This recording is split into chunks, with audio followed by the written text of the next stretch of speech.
My name's Aaron. Welcome back to my channel. How are you? I'm fantastic. And I'm doing really well. And today I am viewing Mortal Skin by Stéphane Humbert Lucas. And I'm reviewing this because on the God of Fire, most of the comments were review this one. So I'm reviewing it. This is £158 for 50ml. Act 1. The lingered and colourful perfume hypnotizes me. I'm in front of two eyes that want me. Frothy coldness, fruit magic of meetings, seduction replies. Act 2. The scent climbs me, paralyzes. Zane wants to get rid of.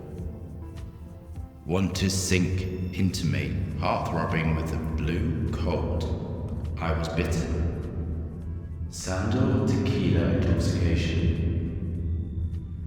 Act 3. Bestiality. Brutality. Travel.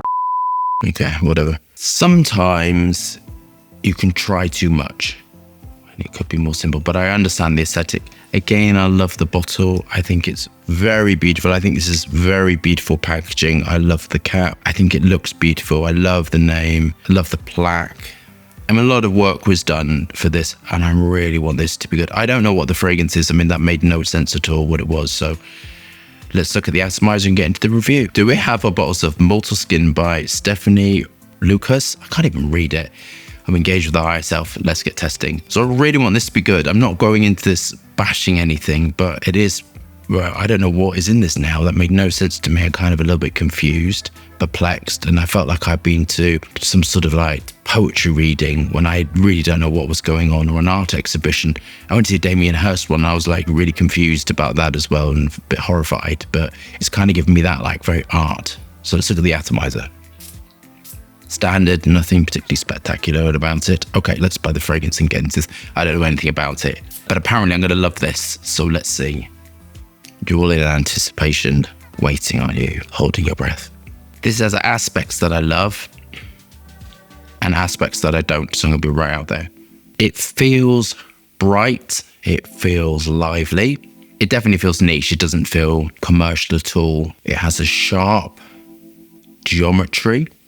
Quite floral. It's got some sort of floral notes and wood, definitely wood notes, and sort of spicy notes to it as well. The bergamot's been done really well. It's getting better as it's drying down, which I'm quite relieved about. Quite cinnamon-like, vanillic, woods, sort of balsam notes through the formula as well. It has an airy nature to it. So there's aquatic notes being used in this. It's quite an interesting fragrance. There's something about it I love, so I keep going back, and I think it's the vanilla molecules mixed with the cinnamon notes. I kind of love that. That's kind of quite Moorish. I'm gonna say it right now, I would love some patchouli in this. I don't know why patchouli wasn't used, to be honest. Patchouli with this would have been great. So I think that's maybe what it's missing, sort of some darkness to it. But it has sort of like musks to it to give it a skin feel. So the skin note is from nitro musk and sort of other musk to give sort of smoothness and a clean skin feel. Very vibrant, effervescent. So the Kashmarin, which is a musk, is sort of quite apparent, and that's giving it that bright minty feel. I always think Kashmarin, the way I describe it, is minty camphorous. It's got a minty camphorous nature to it. It does lots of things, but that's kind of what you're getting when you work with it, is minty camphorous nature to it. And then you have Kashmarin Velvet, which is less and has more sort of a velvet, minty, camphorous quality to it. And to my final thoughts. There's something about it which I love, which is quite intoxicating. And then the brightness, the overall brightness I don't like about it. I love the vanilla notes mixed with the bergamot, mixed with the balsams, mixed with the cinnamon notes. And there's other fruit raw materials which are giving this sort of, the core is really nice. And then the sort of brightness to it. There's sort of like a fruit quality which is appearing now, and this is the Hannibalite. And Hannibalite is giving high-tech apple, a ceramic nature to it. It smells very high-tech. It's one of my favorite raw materials to work with because it's quite indispensable when you really get your head around how to work with it and what it does. The elevation of this is great. It has a beautiful, clean nature to it. It's in keeping now. I'm kind of starting to understand the brand. It's kind of in keeping with the brand where it's got this brightness, slight sweetness to it, and then some naturals at the base. It's quite spicy, so it has like a cinnamon, ginger vanilla note to it, which I quite like. Stable, effervescent. But I feel like this is giving me a bit here, a bit there, a bit everywhere, and not a clean direction on the brand. So what I'm understanding now is I think people will really love this. If they love the brand, they'll love this because it smells like the brand. It smells like sort of the same perfumer working in their own way to create something. It's just not for me, the perfumery. It's kind of like when I meant dark and rich, I kind of would love more wood notes, more sandalwood, patchouli, make it a bit darker and a bit more heavier and a bit more richer and rounder through the base.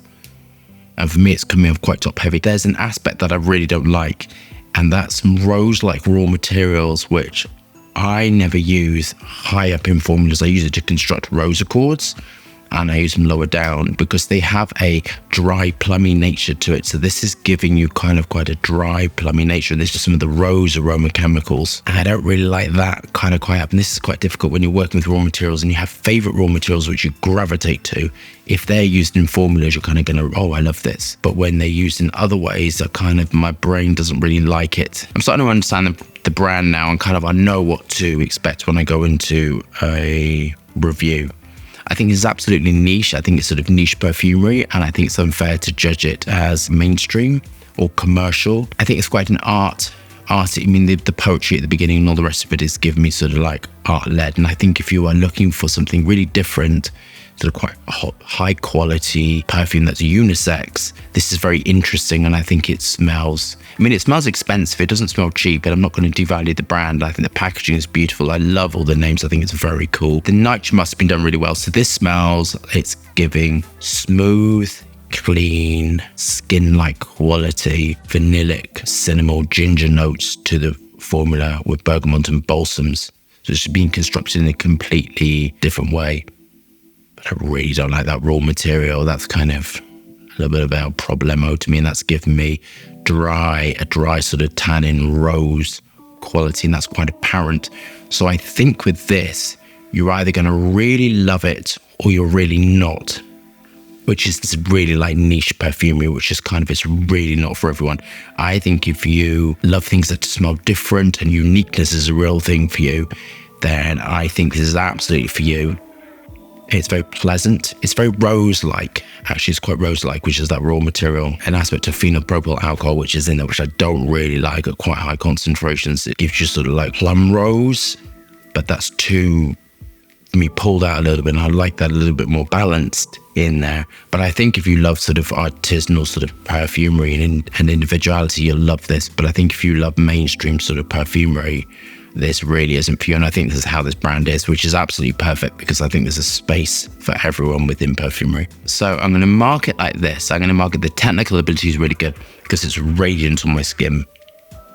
I think the sillage should be good on this. I think it's unisex. I think it's kind of, now I'm starting to understand the brand. It's very niche. It's kind of very different. It's individual. The packaging is really, really cool.